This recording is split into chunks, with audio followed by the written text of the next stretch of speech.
మిత్రులకి వందనాలు. మనము ఈ గురుకుల రిక్రూట్మెంట్ కానీ పబ్లిక్ సర్వీస్ కమిషన్ కానీ ముఖ్యంగా రీలింగ్విష్మెంట్ సమస్య,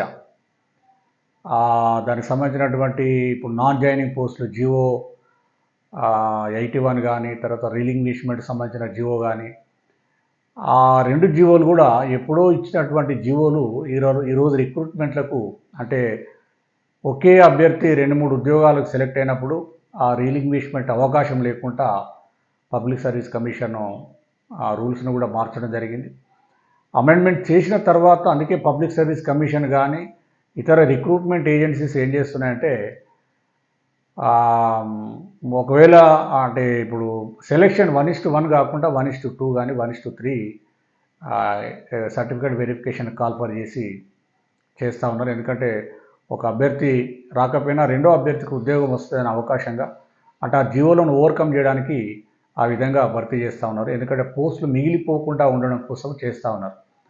అయితే ఈ అంశాల మీద మనం అనేక వీడియోలు చేశాము. ఇటీవల గురుకుల రిక్రూట్మెంట్ జరిగింది. దాదాపుగా 9,210 పోస్టులను నోటిఫై చేసిండ్రు.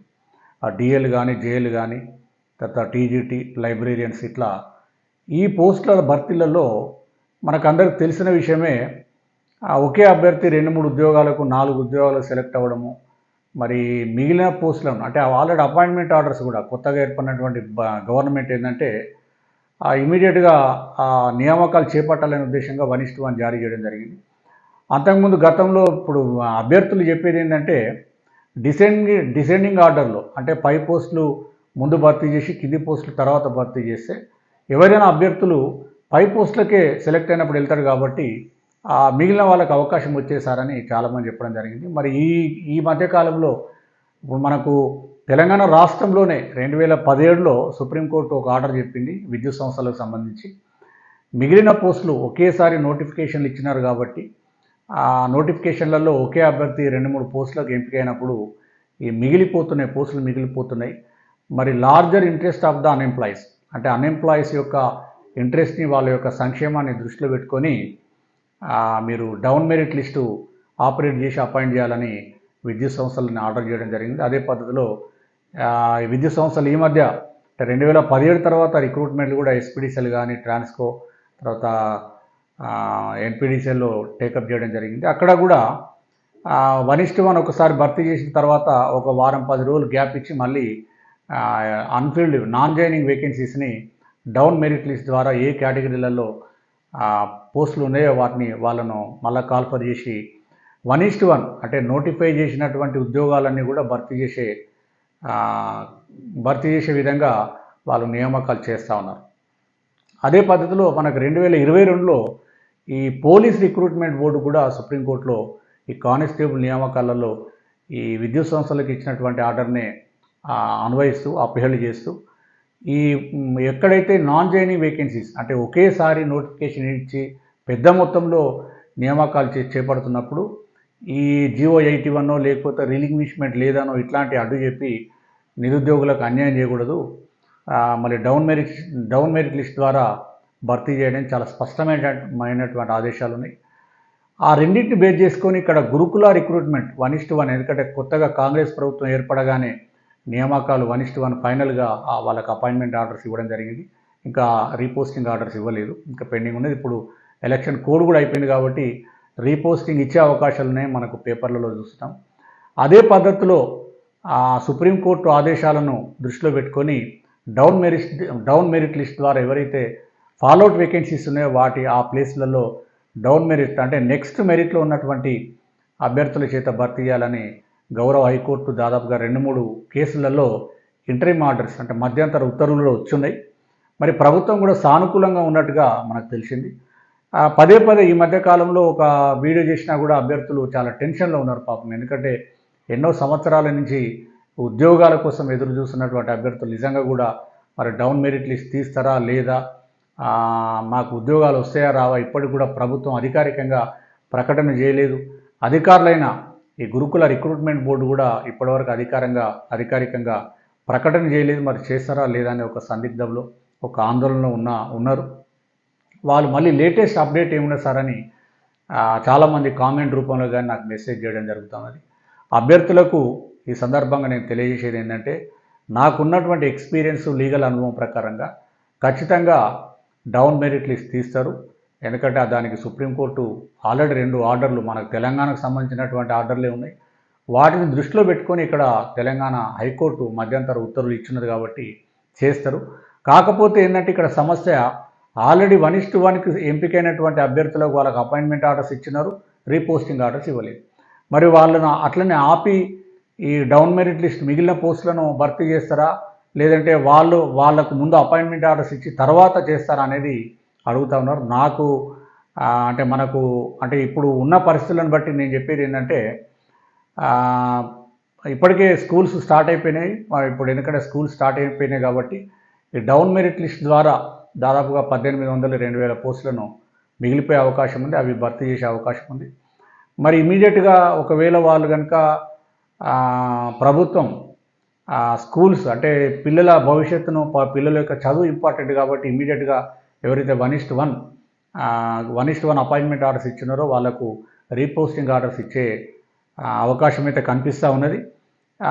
ఒకవేళ అపాయింట్మెంట్ వాళ్ళకి రీపోస్టింగ్ ఇచ్చారంటే ఏదో ఒక పోస్ట్లో జాయిన్ అయిపోతారు. సపోజ్ ఒక అభ్యర్థి 2 ఉద్యోగాలకు సెలెక్ట్ అయినప్పుడు ఆయన 2 ఉద్యోగాలలో జాయిన్ కాలేడు కదా, ఒక ఉద్యోగంలో అంటే మంచి ఉద్యోగంలో జాయిన్ అయ్యే అవకాశం ఉన్నది. ఆ మిగిలిన ఉద్యోగాలను అంటే ఇమీడియట్గా జాయిన్ కమ్మని చెప్పేసి 1:1లో ఆల్రెడీ అపాయింట్మెంట్ ఆర్డర్స్ తీసుకున్న అభ్యర్థులకు చెప్పే అవకాశం ఉంది. వాళ్ళంతా కనుక జాయిన్ అయినట్లయితే మళ్ళీ ఒక నెల 2 నెలల గ్యాప్లోనే డౌన్ మెరిట్ లిస్ట్ ఆపరేట్ చేసి మిగిలిన ఉద్యోగాలను కూడా భర్తీ చేసే అవకాశం ఉన్నది అనేది నా అంచనా. తప్పకుండా చేసే అవకాశం ఉంది, ఎందుకంటే హైకోర్టు ఆర్డర్ ఉంది కాబట్టి. ఒకవేళ చేయకపోతే మళ్ళీ కోర్ట్ ఆఫ్ కంటెంప్ట్ అవుతుంది. అభ్యర్థులు కూడా ఎవరు నిరుద్యోగులు కోర్టుకు వెళ్ళిన వాళ్ళు కానీ కోర్టుకు వెళ్ళని వాళ్ళు కూడా అంటే ఉద్యోగం అవకాశాలను వదులుకునే పరిస్థితి కనబడదు. ప్రభుత్వం కూడా సానుకూలంగా ఉంది కాబట్టి ముందు 1:1 ఎవరైతే అపాయింట్మెంట్ ఆర్డర్ తీసుకున్నారో వాళ్ళకి ఇమీడియట్గా రీపోస్టింగ్ ఆర్డర్ ఇచ్చి మిగిలిన పోస్టులో నెక్స్ట్ ఫేజ్లో అంటే 1-2 నెలల టైం తీసుకొని భర్తీ చేసే అవకాశాలు మెండుగా కనిపిస్తూ ఉన్నాయి. ఇక లేదంటే మళ్ళీ కోర్ట్ ఆఫ్ కాంటెంప్ట్ అవుతుంది, అభ్యర్థులు ఎవరు ఊరుకోరు. మరి ఇంకా ఈ మన అభ్యర్థులు చాలామంది ఇంకా కొన్ని ప్రశ్నలు ఏం అడుగుతూ ఉన్నారంటే, ఇప్పటికి 1:2లో లేని వాళ్ళకు కూడా అవకాశం వస్తుందా అంటే వచ్చే అవకాశం ఉంటుంది. దాదాపుగా 1:2లో ఉన్న వాళ్ళకి ఎక్కువ అవకాశం ఉంటుంది. మళ్ళీ ఆ 1:2లో ఉన్న వాళ్ళందరికీ కూడా రాకపోవచ్చు. అంటే మీ యొక్క జిల్లాలో, మీ యొక్క సొసైటీలో మీ కేటగిరీకి సంబంధించినటువంటి నాన్ జాయినింగ్ పోస్ట్ ఉంటే మాత్రమే మీకు మళ్ళీ 1:1కి పిలిచే అవకాశాలు ఉన్నాయనేది అవకాశం ఉంటుంది. వేరే వాళ్ళకైతే ఉండదు. ఇట్లా మరి అభ్యర్థులు మాత్రం చాలా ఆందోళన చెందుతూ ఉన్నారు. మరి ప్రభుత్వం కూడా దీని మీద ఇప్పటికీ అధికారికంగా ప్రకటన చేయలేదు కాబట్టి ఇంకా అనుమానాలు రేకెత్తిస్తూ ఉన్నాయి. అందుకే ప్రభుత్వము ఇలాంటి నిరుద్యోగుల సమస్యల మీద దాదాపుగా తెలంగాణ ఇప్పుడు కొత్తగా ప్రభుత్వము కొంత సీరియస్గా పనిచేస్తున్నట్లుగానే మనం భావించాలి. మరి ఇక్కడ మనకు లోకల్ బాడీ ఎలక్షన్స్ వస్తే మళ్ళీ ఎలక్షన్ కోడ్ వస్తే మళ్ళీ ఆగిపోతాయి కదా సార్ అని కొంతమంది అడుగుతూ ఉన్నారు. నాకున్న అవగాహన ప్రకారం ఏంటంటే లోకల్ బాడీ ఎలక్షన్కి సంబంధించి నోటిఫికేషన్ ఇవ్వకపోవచ్చు. ఎందుకంటే కంటిన్యూగా ఇప్పుడు ప్రభుత్వం ఏర్పడిన తర్వాత 6 నెలలు గడుస్తూ ఉన్నా కూడా ఇంకొక అడ్మినిస్ట్రేషన్ అనేది ఒక పరిపాలన ప్రజలకు చూపించే పరిస్థితి కనబడతలేదు. కాబట్టి ఒకవేళ స్థానిక సంస్థలలో ఈ గ్రామ పంచాయతీ ఎలక్షన్స్ నోటిఫికేషన్ ఇచ్చినా కూడా నోటిఫికేషన్లో ప్రాబ్లం ఏముందంటే వెనుకబడిన కులాలకు సంబంధించి బీసీ రిజర్వేషన్లు పెట్టాలంటే అంటే ఆ గతంలో 34% ఉండే అది 24% తగ్గించడం జరిగింది. అంటే 50% క్యాప్ సీలింగ్ అడ్డు వచ్చేసి తగ్గించడం జరిగింది గత ప్రభుత్వం. మరి ఆ 24% అమలు చేయాలన్నా కూడా బీసీ గణాంకాలు లేనట్లయితే బీసీ రిజర్వేషన్లు పెట్టొద్దు, అమలు చేయొద్దు.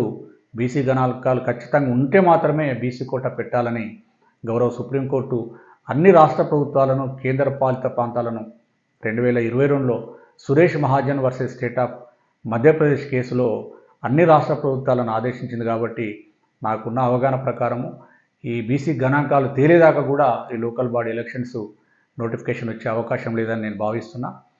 అట్లా కనుక జరిగితే ఇంకెట్లాగూ సమయం ఉంటుంది ప్రభుత్వానికి కూడా. ఇప్పుడు ఎవరైతే ఆల్రెడీ అపాయింట్మెంట్ ఆర్డర్స్ ఇచ్చున్నారో వాళ్ళని జాయిన్ కమ్మని చెప్పేసే అవకాశం ఉంది. జాయిన్ అయిన తర్వాత నెక్స్ట్ మిగిలిన పోస్టులు ఒక 1-2 నెలల గ్యాప్ తీసుకొని ఆ 1-2 నెలలు లేదంటే ఒక మ్యాక్సిమం 3 నెలలు ఆ సమయం లోపల డౌన్ మెరిట్ లిస్ట్ ఆపరేట్ చేసి ఎవరైతే మెరిట్లో ఉన్నారో నెక్స్ట్ అభ్యర్థులకు ఉద్యోగం వచ్చే అవకాశం ఉంది కూడా అని మనం అంచనా వేస్తున్నాం. ఈ రకంగా కొంతమంది అభ్యర్థులు మెసేజ్ ద్వారా అడిగింది కాబట్టి ఈ వీడియో చేయడం జరిగింది. ఎవరైతే నా యొక్క వీడియోలను అంటే ఈ ఛానల్ని సబ్స్క్రైబ్ చేశారో వారికి ధన్యవాదాలు తెలియజేస్తున్నా. సబ్స్క్రైబ్ చేయని మిత్రులు ఛానల్ సబ్స్క్రైబ్ చేయండి. నా యొక్క వీడియోలు కనుక నచ్చినట్లయితే మీ మిత్రులకు అందరికీ కూడా షేర్ చేయాలని తెలియజేస్తూ, మరి అనేక సామాజిక అంశాల మీద కూడా వీడియోలు చేస్తున్నా, అన్నీ కూడా చూడాలని, మీకు వీలైన సమయాలలో చూడాలని తెలియజేస్తూ ముగిస్తున్నాను. Thank you.